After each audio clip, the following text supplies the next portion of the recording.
Welcome everyone to Too Good to Be True. Thank you for taking the time to listen. The subject of today's show is angels. Before we start getting into details, let's just briefly talk about psychic insight and how we apply it. We choose a subject, then research it, and based on that research, we determine what we think needs to be explained by creating a series of questions. Then Justina provides psychic insight to answer those questions. The psychic insight is narrated towards the end of the show. Accepting the psychic insight is a question of individual belief. Now let's go through the disclaimers. Here are the disclaimers. Neither of us claim to have any expertise in any subjects that we discuss. We relate information we find through research and the psychic insight. We are always delighted to hear from the listeners. The show only lasts an hour. We don't have the time to present exhaustive research on any topic. This means that there will be information that we miss. We want to provide a basis for the psychic insight. We don't care if a theory turns out too good to be true, as the show name suggests. We are only interested in finding out more of the truth about topics. Spirit can only relate insight that is appropriate for our time in history.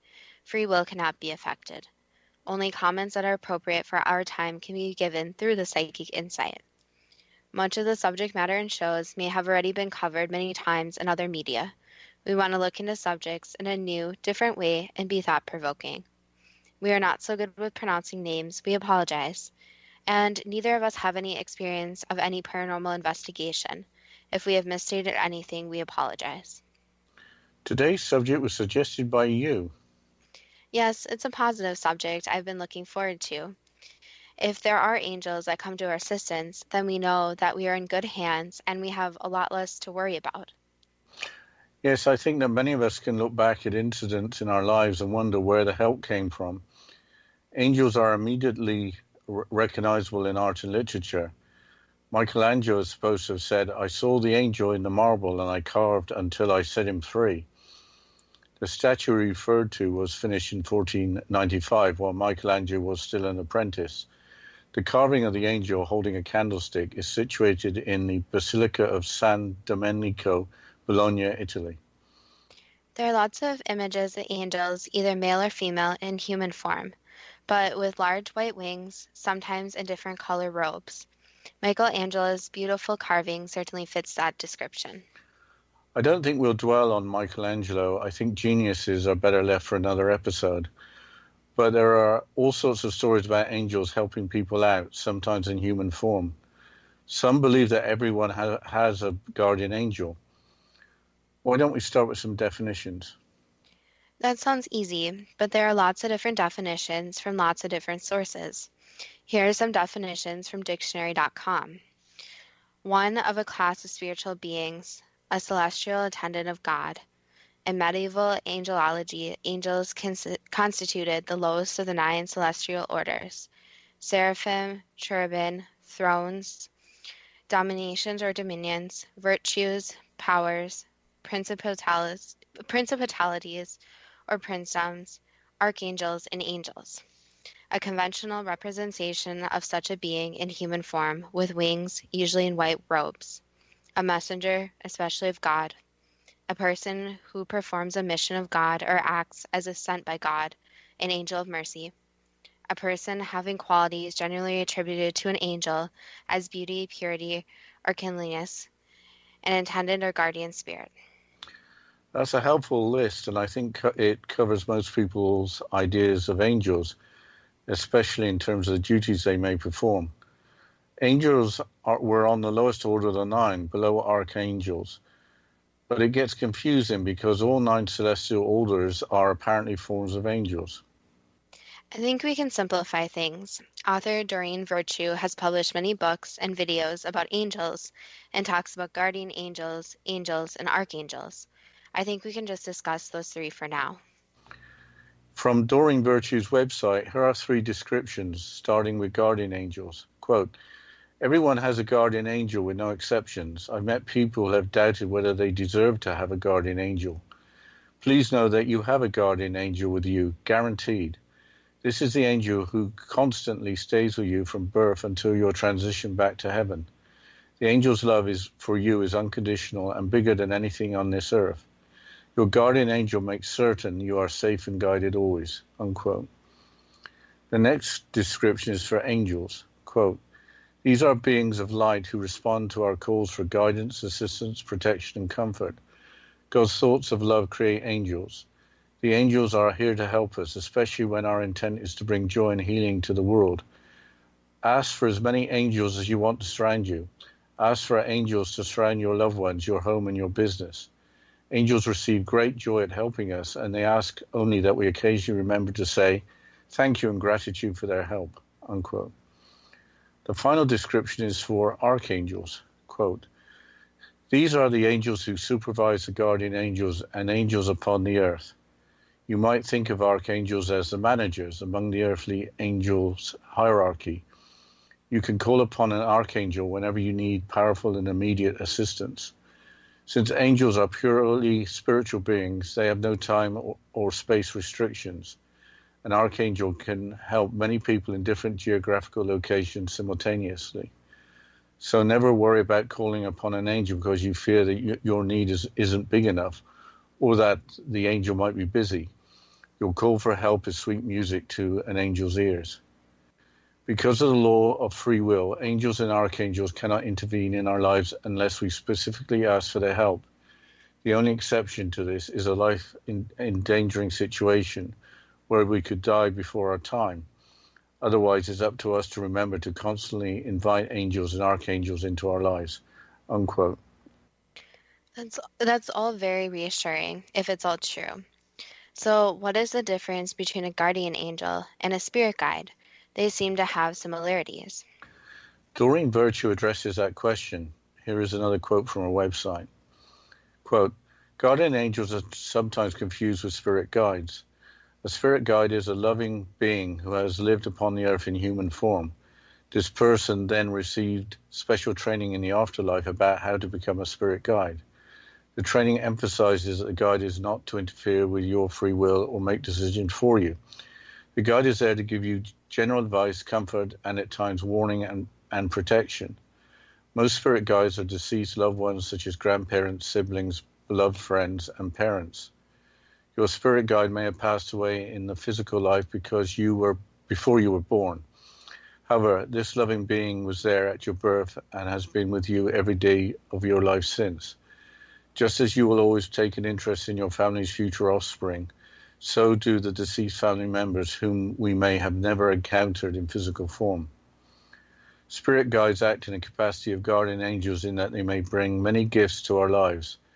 The main difference is that true guardian angels who have never walked as mortals upon the earth have a higher vibrating energy frequency.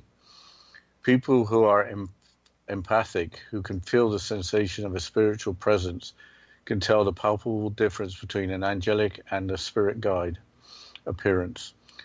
Clairvoyants see that angel's aura is bright white, whereas a spirit guide's aura is not quite as bright and may appear as bluish white, unquote.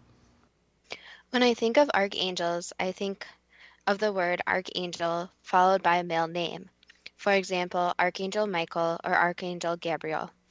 When I think of angels, there doesn't seem to be a name associated with an angel, it's just an angel. So why is that?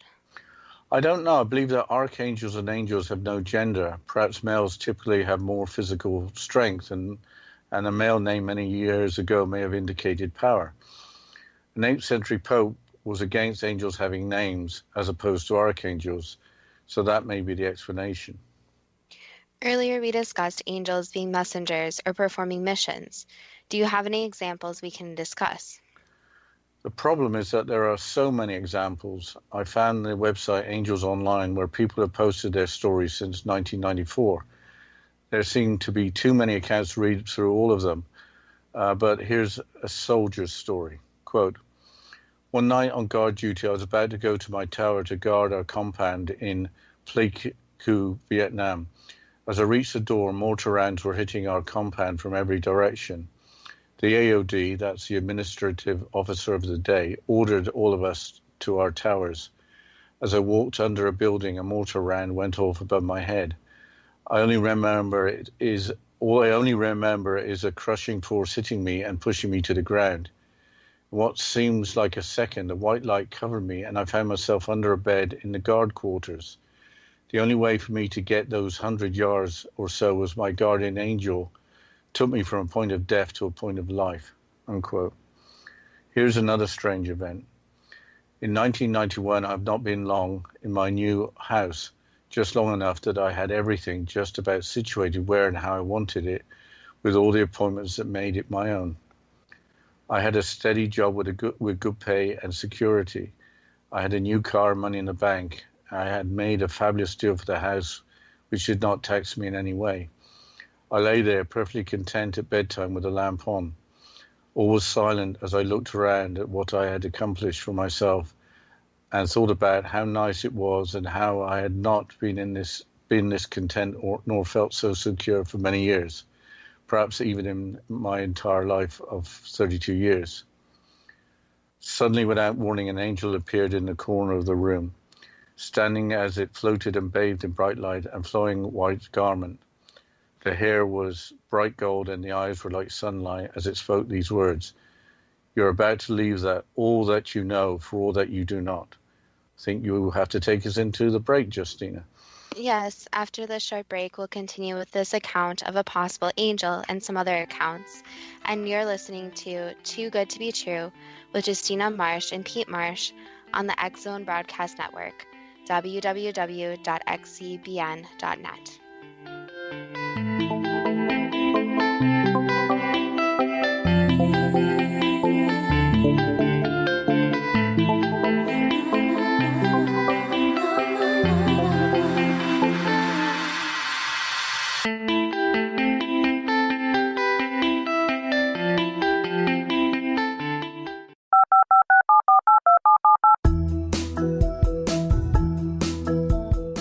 Did you know that when you're on the road with limited data or Wi-Fi, you can still listen to the X-Zone Radio Show with Rob McConnell, The Science of Magic with Gwilda Wiyaka, X-1, Dimension X, Space Patrol, and every minute of the X-Zone Broadcast Network by calling 213-401-0080, courtesy of Audio Now.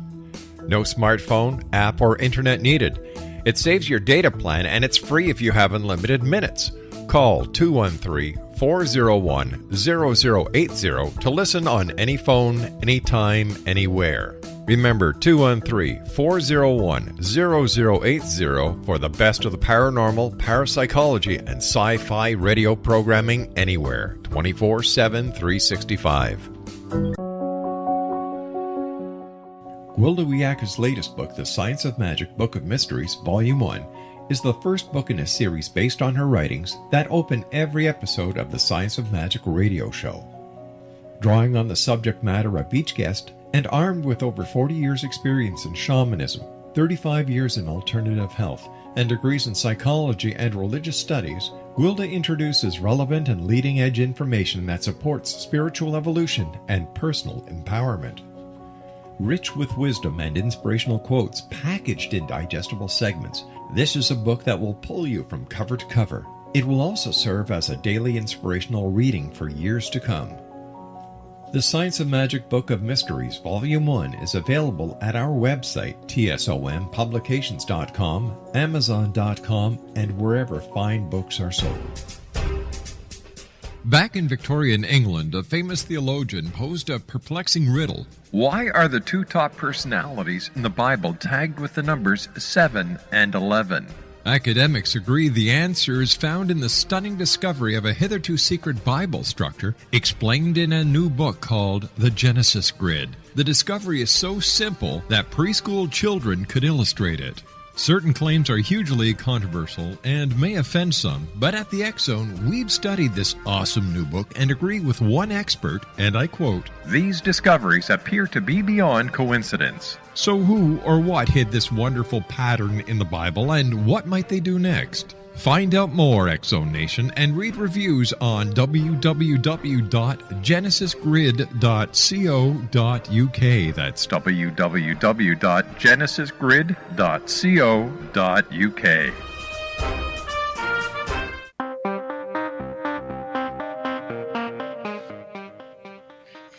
Welcome back to Too Good to Be True. And before the break, Dad, you were talking about an account from the website Angels Online about an experience someone had in their house with an angel appearing in the corner. So can you please continue this quote and the situation? Sure. I'll continue the quote. Then as quickly as it appeared, it was gone. And though this only took a few seconds, I jumped up in bed as it happened. Then it was gone. I sat there for a minute, digesting the occurrence, and got out of bed to examine the place where it had appeared. There was no trace of anything out of the ordinary. As I was fully awake before and after this happened, I could not suppose that I was half awake or awakened from sleep, or even that I was tired, though I did wonder if my mind was playing tricks on me. I laughed about it as I closed my eyes and went to sleep. It had taken me a long time and a lot of hard work to reach this point in life. I had no intention of changing anything. Yet the sequence of events subsequent to that apparition led me to abandon my job and my house and even the United States. In the next 10-year period, I found myself living in a foreign country, speaking different languages, and conducting business in a total of 34 countries around the world. I never had such a thing happen to me before, nor has it ever happened again. It happened one night, and I have to believe it because what the angel said was completely foreign to anything I had thought about or hoped to do." Unquote. The first example appears to be of a guardian angel, while the second example appears to be of an angel being a messenger. I can understand the first example. Maybe it wasn't the soldier's time to pass. But for the second example, I don't know why the person needed to be given the outline of his life ahead, unless the person had to be made more open to change. Do you have any more examples? Yes, here's an example of a person coming to the rescue and disappearing. There appear to be many examples of those. Quote, "About 7 or 8 years ago, one of my friends had a son that was saved by an angel. He'd gone out somewhere with his wife, so he had gotten a babysitter for his 3-year-old son. Somehow the baby had gotten hold of a large jawbreaker, and it became lodged in his throat. The babysitter found him only a few minutes later and saw that he could not breathe. Luckily, behind the house there was an alley, followed by a medical center. So not knowing what to do, the babysitter picked up the baby and started heading out of the back through the alley. After seeing that the baby had turned completely blue, she heard a woman's voice behind her. She said, 'Give me the baby, I know what to do.' She took the baby and hit him on the back, making the jawbreaker fly out of his mouth. The babysitter was so relieved, she grabbed the baby and hugged him. She then looked up and to thank the person that had helped the baby, but she was gone. The woman in the alley was not anyone from any of the nearby houses, for the family had known almost everyone in the area." Unquote. The next example is a rescue in a way, but what were the odds of the right person arriving just at the right time? Quote, "About 10 years ago, my then 70-year-old mother was in Paris, France, and the lady she was with got drunk, and subsequently both of them missed a flight back to Ireland. My mother, who is quite a simple country woman and a non-drinker, became extremely distressed as she is not an experienced traveler, was in France with a relative stranger who had arranged a trip. With her traveling companion incapacitated and in a state of panic, my mother left the hotel and began to stop people in the street and asking them for help. She has absolutely no spoken French. Many people in the crowded Parisian boulevard walked on, not understanding what she was saying, but eventually a well-dressed man stopped who could understand English and assisted both of them and their flights back to Ireland. He turned out to be a bilingual pilot from Air France.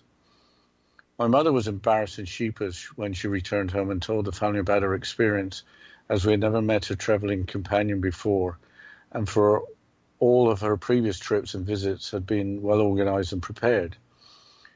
She has quite a simple faith and believes that in France her guardian angel protected her from harm, and then that divine intervention allowed that kind Samaritan stranger to come out of the sea of people to assist her. What are the chances of meeting by chance a pilot when you're in a foreign country and in trouble?" Unquote. If there wasn't divine intervention, the lady certainly had the luck of the Irish. Since 2008, all pilots and air traffic controllers have to be fluent in English, and most probably were before that.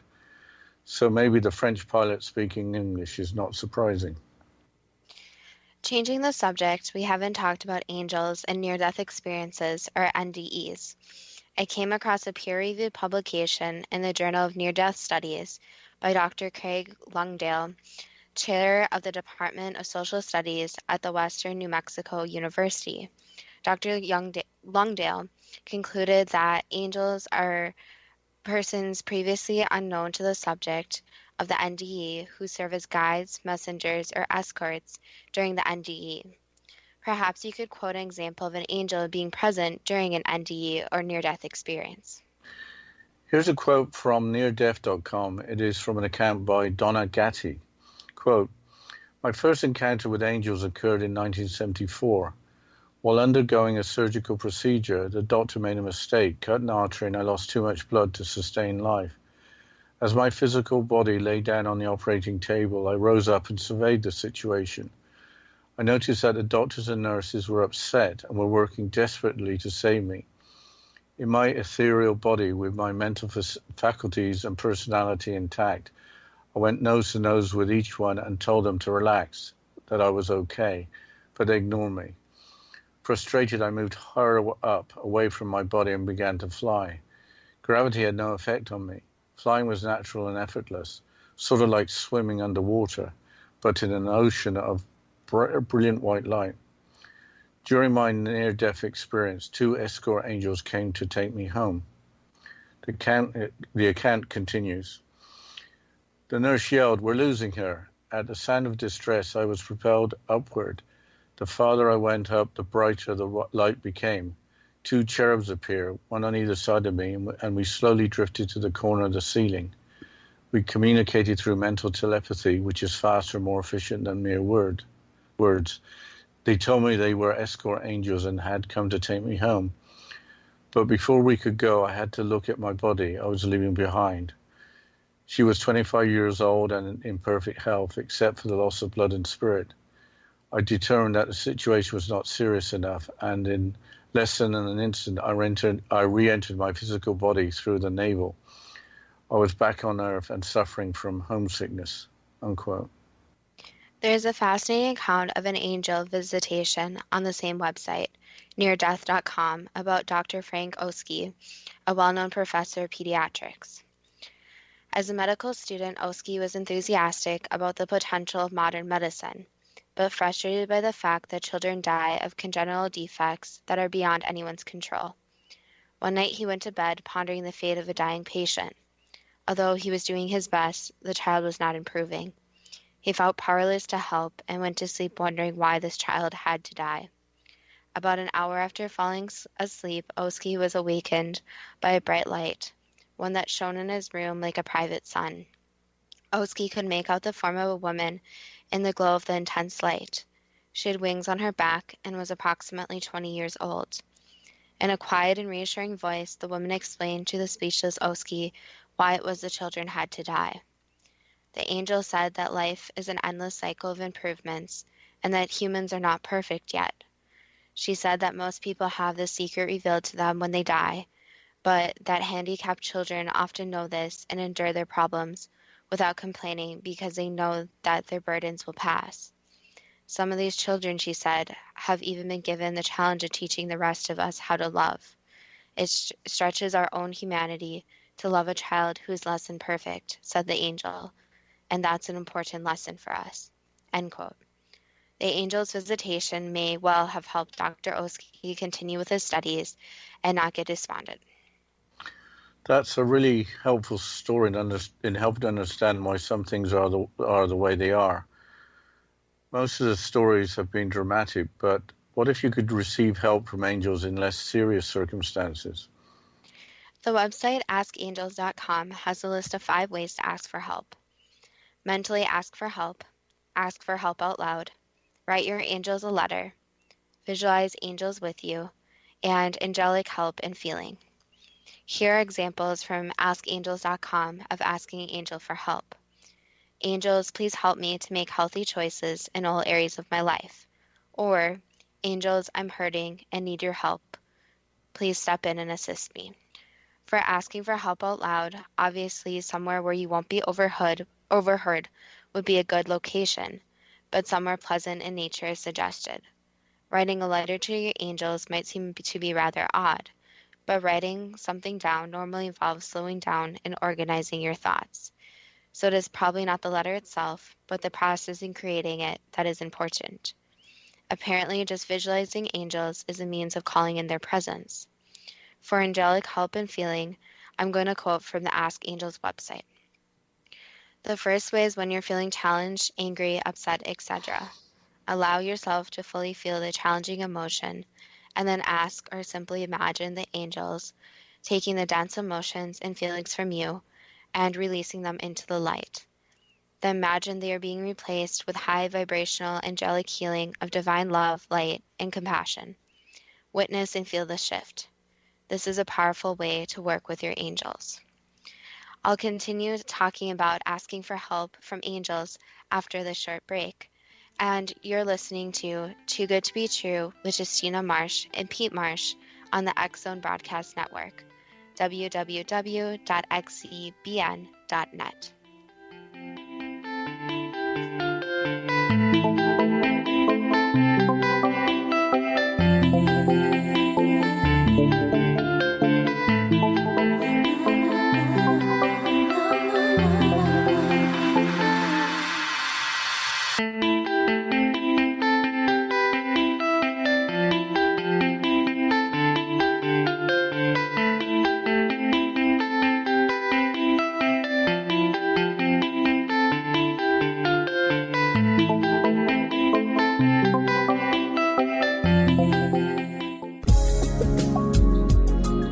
Broadcast studios in Hamilton, Ontario, Canada, to the world and beyond.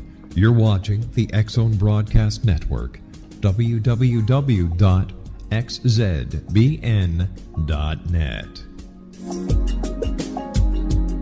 AVS Media Demo.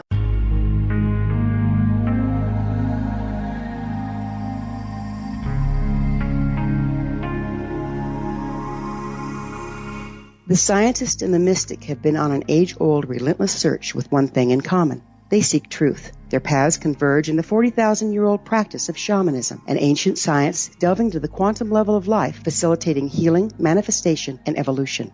I'm Gwilda Wiyaka, the founder and director of Path Home Shamanic Arts School, a unique Colorado State-certified occupational school, training shamanic practitioners and teachers. We also provide classes for empowering personal lives through shamanism. Our certification classes are in week-long segments enabling international participation, and online classes and long-distance shamanic healing sessions are available. Come discover the science of magic in the limitless world of shamanism. www.findyourpathhome.com.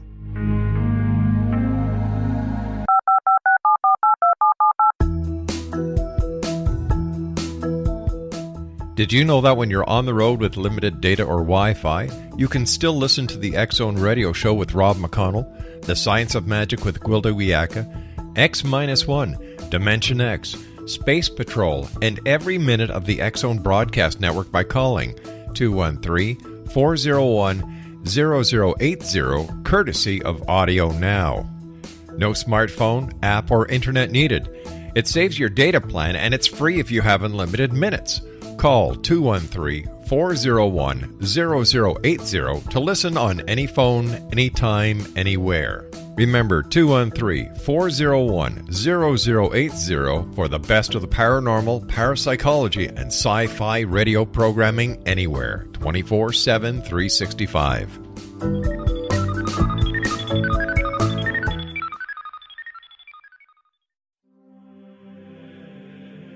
Rob McConnell here, presenting an overview for Nicholas Paul Jennings, author of a fascinating book, Amen.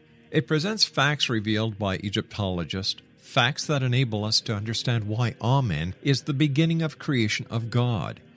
It provides recommendations for religious leaders of the major religions to unify their beliefs and teach the Word of God.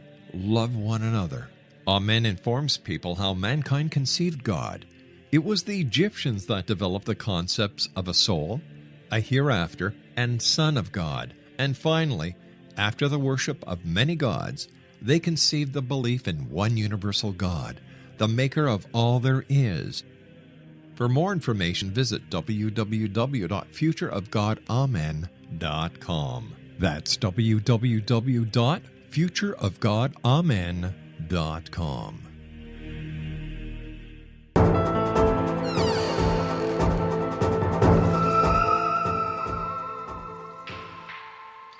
Welcome back to Too Good to Be True. And before the break, we were talking and discussing about asking angels for help. And I was quoting from the Ask Angels website, so I'll continue. Next is feeling what you would like your angels to help you create. Say you would like your angels help manifesting a new job. Tune into the essence of what you want out of a new job, and tune into the feeling it would create in you. Act as if and feel good about the new job you're creating, as if you already have it. When you're fully in the vibration and feeling of having what you want to create, say, think, or just feel in your heart, "Angels, this is what I want to create.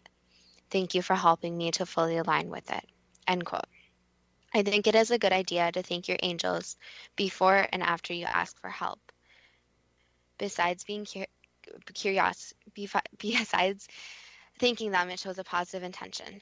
I think we have time for one more story of an angel helping someone. Yes, this story is very interesting. It's from the website Angels Online. Quote, 2 years ago, my husband was visiting a construction site because he was a salesman that had just sampled a machine for this company. He knelt down to scrape some paint off the side of the machine that wasn't supposed to be there, and didn't see the dump truck full of asphalt backing into him and crushing him behind the construction machine and the back of the dump truck. He was banging on the truck for it to stop, but he was getting pinned. He was yelling for someone to tell the driver that he was there. Finally, he saw an older man who motioned for the driver to stop the truck. Another minute and he would have been crushed to death. When he went to thank the man for saving his life, he was gone. In hindsight, he remembered thinking that it was odd that a man of his age was working on a construction site. His hips and thighs were badly bruised, but luckily that was it. Anyone who hears the story cannot believe that he is here to tell it. 2 days after the accident, we received a Padre Pio statue. We know that it wasn't a coincidence. And a few weeks after, my sister went to a psychic and they told her that her brother-in-law was involved in an accident and he shouldn't be here, that Archangel Michael is the one that saved his life. We later found out that Padre Pio sends Archangel Michael to help when he cannot be there himself. So we know there was an angel intervention that day in April, the day after Easter, unquote. Who is Padre Pio? I think we mentioned him on another show. Padre Pio was a priest and mystic during his life. A mystic is someone with direct knowledge of spiritual truth. He was born into poverty in Italy in 1887 and died in 1968, leading a life of service to others. He believed that worry is useless and that nothing will happen that isn't for our greater good. But I think it's now time for the first question. Where did the image come from of angels having human form, but with large white wings? So that's how a lot of people have reported seeing the angels. So in the human context, they compare almost any beings they see to a human-like form. And the wings and everything came from very ancient texts in ancient different biblical texts and civilizations. So it is not a new form that angels have their wings. And it's also the characteristic of them having the white light, which signifies God and a positive being. So a positive creature directly from source. Are angels in 9 celestial orders with seraphim at the top and archangels and angels lowest ranked? There are different ranks of angels, yes, but it doesn't always follow the same exact pattern. So there are rankings, but again, calling the angels different subgroups is something the human race came up with a concept. So there are rankings, but they don't directly have names for the most part. So yes, there are different angels that you can call angels, archangels, etc. But for the angels, it is not that they call themselves those names. Besides rank, what is the difference between an archangel and an angel? Just the level that they're at. So you can think of it as working your way up through the job and basically working from just an angel, or it's kind of like a training program, and then moving up in rank depending on what the angel has done in the past. Is an angel a messenger or a being who performs specific missions, or a guardian spirit, or more than one of those? More than one of those. So there's different duties that angels fulfill. Is there such an entity as an angel of mercy? Yes. Would that be an angel or archangel with a specific mission of mercy rather than a different category of an angel of mercy? Yes. Does everyone have a guardian angel that stays with a person from birth to death? Multiple guardian angels. How many guardian angels does a person have? So it depends on one's life path. So if someone has a very risky life path, meaning they put themselves in many situations or put themselves in harm's way, they may have extra guardian angels. But for the most part, it's between 2 to 3 for almost everyone. How does a guardian angel guide you? Is it through your intuition? So that's a combination of both spirit guides and angels. So the lines are kind of fuzzy about that. So it might be your spirit guide, but it also may be the angel watching over you. So yes, your intuition is influenced, but it's not always particularly by an angel. How does a guardian angel keep you safe?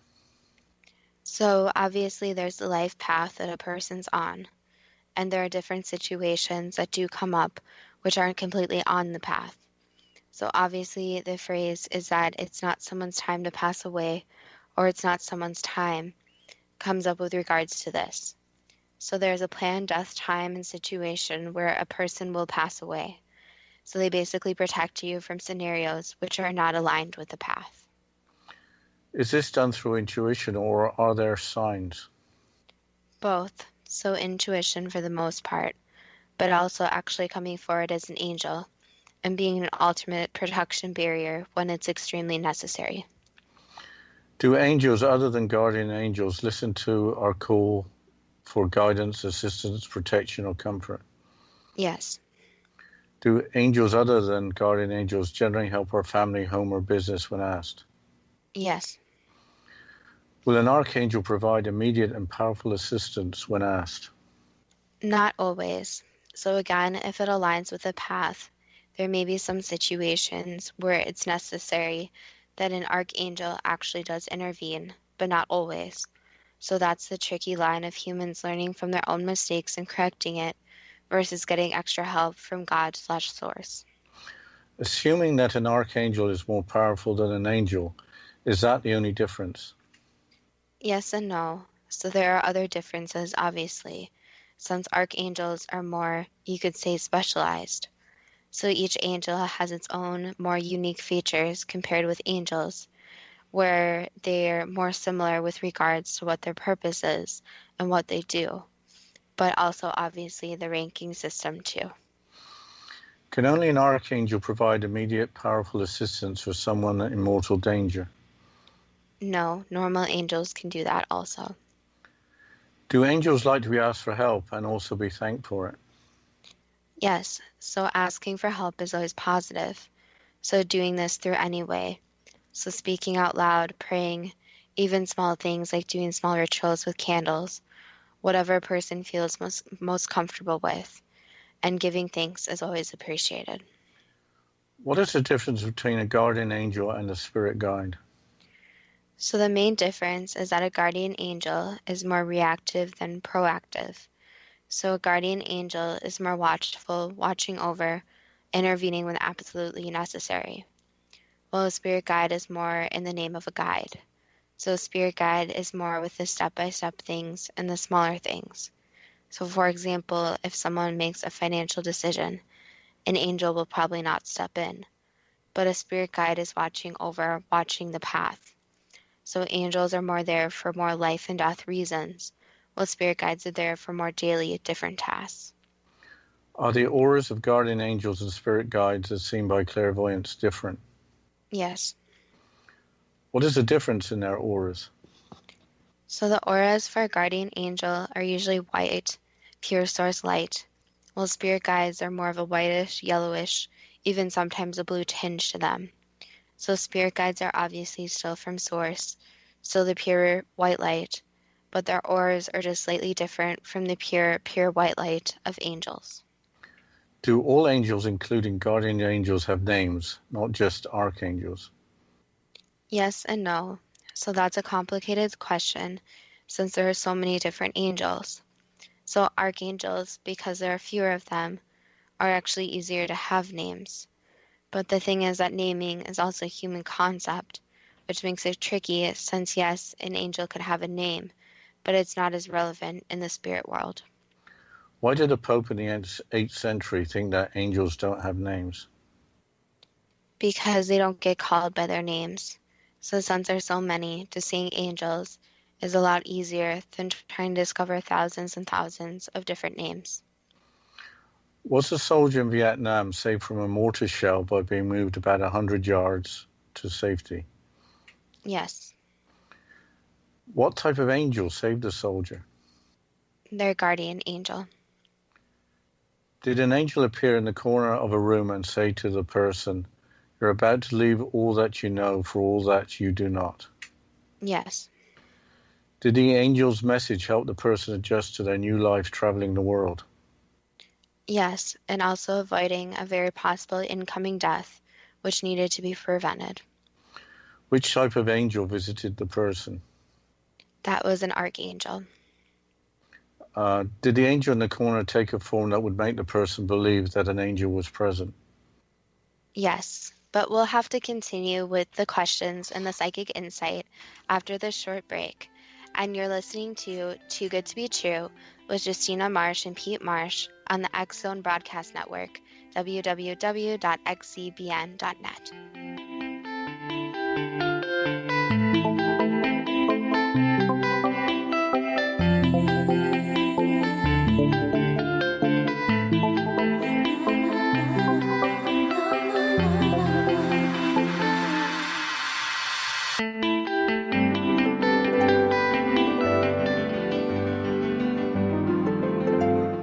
Named one of the world's greatest psychics, Elizabeth Joyce is now giving readings worldwide via Skype.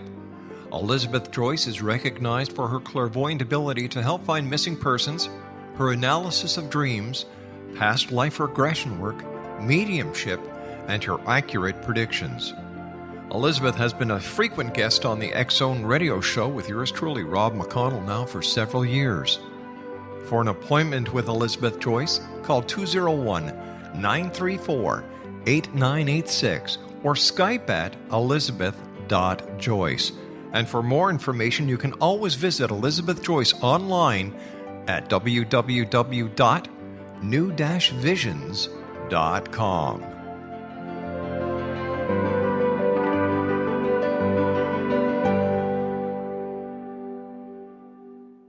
The new nonfiction book, Razor of Madness, is similar to cult movies like Clockwork Orange, Dragon's Tattoo, or The Other Side of Hell. Wayne Morin Jr. and Thomas Lee Howe will expose widespread and systematic deficiencies in this thought-provoking tell-all novel. Mind control rages among scholars in law schools. Human rights are ignored while thought reform and mental manipulation are accepted practices used as behavior modification. Dr. Louis Jolyon West comes to mind. Media and public scrutiny shows that United States mental hospitals are in fact destructive murder industries. Razor of Madness expose novel details this epidemic through an in-depth professional and personal investigation. For decades there has been a revolving door policy that still releases killers and pedophiles back into society. The maestro of mind control continues to haunt America to this very day. Razor of Madness is available in paperback or as a downloadable ebook at Amazon.com. I'm William S. Peckham. If you enjoy a good mystery with a touch of the paranormal, then you'll love my novel, From Out of the Woodwork. It's the story of a young Toronto contractor, Sean Kennedy, who buys derelict homes, guts them, and turns them into multifamily dwellings. Slums just waiting to happen. When Sean buys 29 Livery Lane, the house fights back. Former owners unexpectedly come out of the woodwork as he starts the destruction. The apparitions come to him when he touches old books, reads hidden letters, rummages through old boxes, finds a locket or reads a discovered manuscript of a murder mystery. From Out of the Woodwork will take you from 1899 to the horror of the World Trade Center, September 11, 2001. Check out From Out of the Woodwork on my website, www.williamspeckham.com.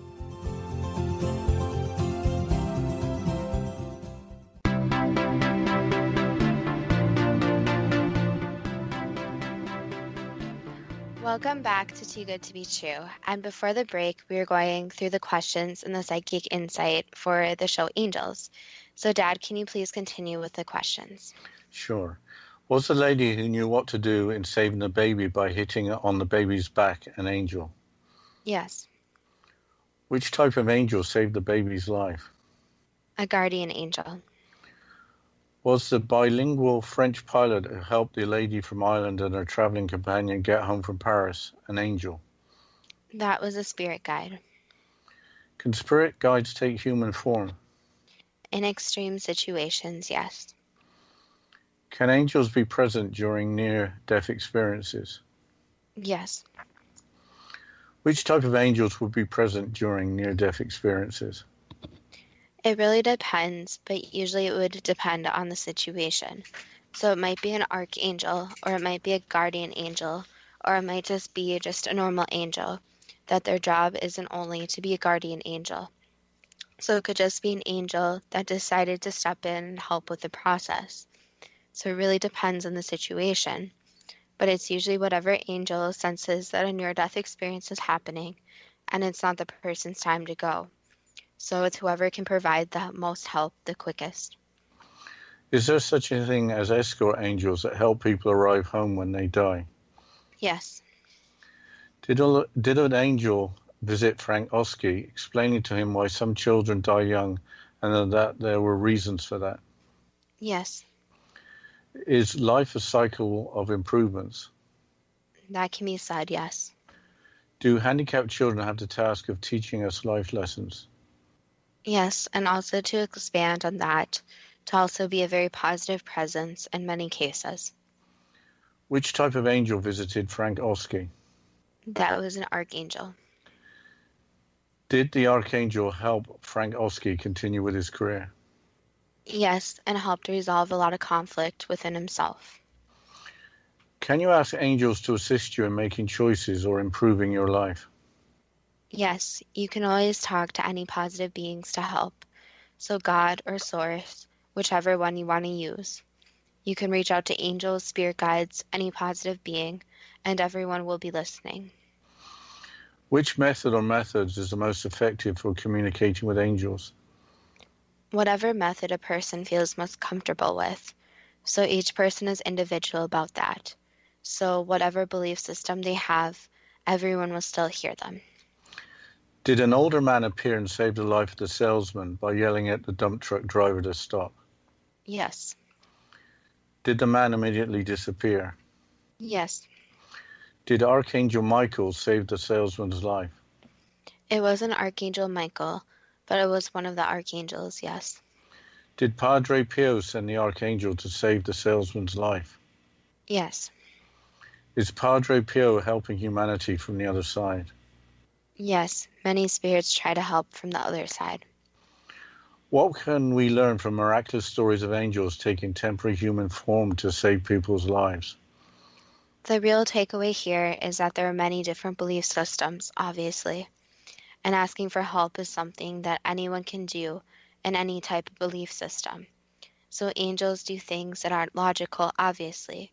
It's not logical that some type of spirit can take human form and save someone, or something miraculous can happen. So it's very hard for humans to concept this. But the thing is, the angels and other positive beings, it represents the good in the world. And it represents that even in bad times, there's still this positivity around. And these lingering positive beings that are going to be there even in times of darkness. And it shows that miracles can and do happen. In the future, will people become more spiritual and believe more in angels? Yes is the easy answer. And having some type of positive being watching over them is in a lot of belief systems. So a lot of people already believe in angels since there is proof. There are situations that nobody can explain where people were about to die, which obviously is the ultimate place for a human. So there's the death and the rebirth, where the death is obviously something that is very tragic and something that provides proof when someone has a near-death experience. So angels can't be scientifically proven. No one really can get their hands on an angel and put it on stage or take a photo or have that proof. But there's a lot of proof in the near-death experiences and many, many stories out there. So it's always important to remember in the time of need, there's still going to be positive ones there for you, including the angels. Well, that was the final answer. I have to ask whether angels and other positive beings are too good to be true. That depends on what you are prepared to believe. Well, tonight's discussion was entirely positive. I'm really happy we have an episode on the subject of angels, which also branched out to other positive beings. I don't know why we didn't plan an episode on the subject months ago. We have covered subjects in the past that have been not so positive. We had to cover some less than positive subjects to really appreciate the positive subjects. Angels and other positive beings are important in understanding challenges in our lives and knowing that there is help for us. It's interesting that we have spirit guides and the departed on the other side, such as Padre Pio, that are looking out for us. I didn't expect that it was a spirit guide that helped the two Irish ladies get home from Paris. The best person to help would be a pilot who would most probably speak English as well and know exactly what to do at the airport. Yes, you seem pretty skeptical about the entire story. Years ago, people didn't have smartphones and computers to help out with travel plans. So maybe the panic the lady must have been in was a little lost on you. Perhaps the moral of the story is relax, take a deep breath, and ask for help. But in the end, it was a wonderful, feel-good story. What do you have to lose by having a positive attitude? You're probably going to get help from someone. The number of stories of people being helped in life-threatening situations where the helper disappearing from the scene appear to be so large that a belief in angels seems entirely reasonable. There also seems to be the numerous accounts of angels within near-death experiences, including people that had no pre-existing belief in anything spiritual. Hopefully today's show means that there is more reassurance with angels and spirit guides watching over us. Changing subject, at the beginning we went off on a tangent a little bit, talking about a possible show on the subject of geniuses. But it would be great to have listener suggestions who they think a genius might be, interesting to discuss. Albert Einstein, Nikola Tesla, maybe some others come to mind. And in our modern day, Stephen Hawking. But there are probably many others that aren't physicists. Leonardo da Vinci's life would be something I'd like to learn more about. I think that Stephen Hawking has shown us that physical handicap doesn't mean that the mind is impaired, or that a person in a wheelchair should be treated any different than anyone else. His synthesized voice has become instantly recognizable, with many different appearances in television shows. I mentioned that because we had heard earlier that handicapped children help humanity to learn and improve. I think that the personality of Stephen Hawking as the handicapped adult has helped. Nikola Tesla claims that his inspiration came from a core in the universe. Here is one of his quotes, quote, "My brain is only a receiver. In the universe there is a core from which we obtain knowledge, strength, and inspiration. I have not penetrated into the secrets of this core, but I know that it exists," unquote. It sounds like positive beings may have helped him. It would be really interesting to learn more. So if you can think of a genius you would like to be included in a show, please go to our Facebook page at Too Good to Be True with the first two spelled TWO and make a suggestion. There could be a pretty long list to choose from. We haven't mentioned famous composers like Bach or Mozart, or famous authors like Charles Dickens or William Shakespeare.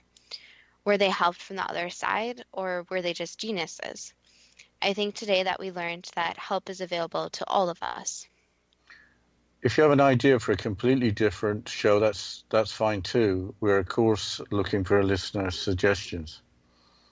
If you don't want to hear about the ancient Greeks or ancient Egyptians, there is no better time to make a suggestion, since we know how much you like ancient civilizations, Dad.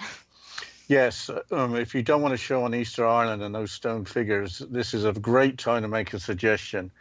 we got a couple of ideas for upcoming shows, but after that, we're struggling a little bit for something that's a little different, let's say. Yes, so even if you think your idea is kind of out there, we would love to hear it, since we're coming up with ideas and we love hearing suggestions of shows that people are very interested in, since there's so many topics out there and it's sometimes hard to even limit it down and think of a specific topic to discuss. But I just want to make one note on today's subject is that when you do the suggestions, it can be something positive, something negative. There's so many different branches. And so if you have another suggestion for something positive like angels, we would love to hear it. Yes, and something positive would be great. Otherwise, we'll have something creepy suggested by you, Justina. Yeah, I unfortunately really like the creepy subjects, but having subjects like angels is kind of reassuring, hearing the different accounts from people. And I think that's one point we made in today's show, is that there's so many different stories. So we obviously didn't have time to cover even a small portion of all the stories out there, since there's so many different stories of angels helping people. Yeah, I think we should mention Doreen Virtue. We mentioned her website quite a bit, and we quoted her quite a bit. And I thought that the material that she has on her website seemed to be very consistent with the psychic insight. So I think Doreen knows what she's doing. What do you think, Justina?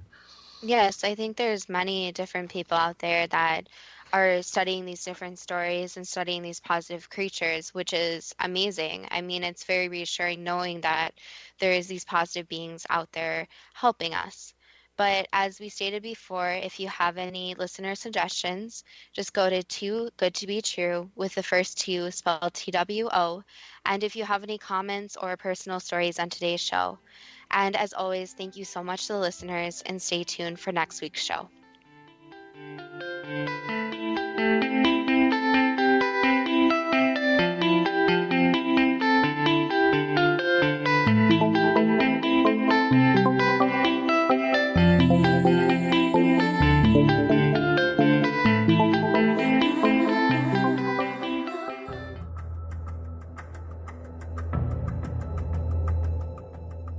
Modern Esoteric, Beyond Our Senses by Brad Olson, consummates the lifeology story about where humanity originates.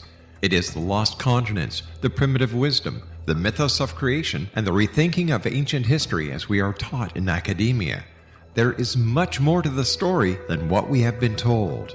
As this is the first book in the Esoteric series, Modern Esoteric starts at the beginning of time and accelerates up to this modern age.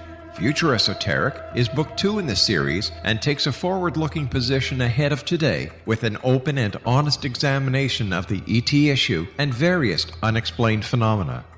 To discover the writings of author Brad Olson, visit www.bradolson.com. That's www.bradolson.com.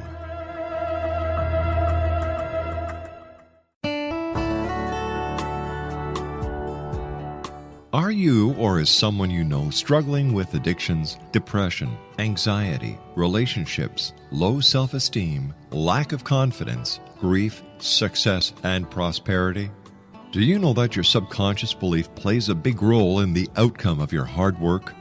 We can help you permanently change the beliefs that may be the reason for your struggles and failures. We care about getting you the return on your investment and the results you are looking for. We can help you be free of the limitations of your past and in realizing your highest potential. We work with people by phone and Skype. For more information, visit us at www.ritasoman.com. That's www.ritasoman.com.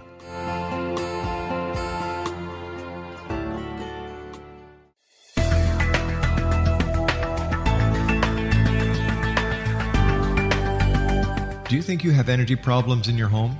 Do you feel better when you're away than when you're home? Joey Korn is a global leader in the world of dowsing who specializes in personal energy clearing and space clearing.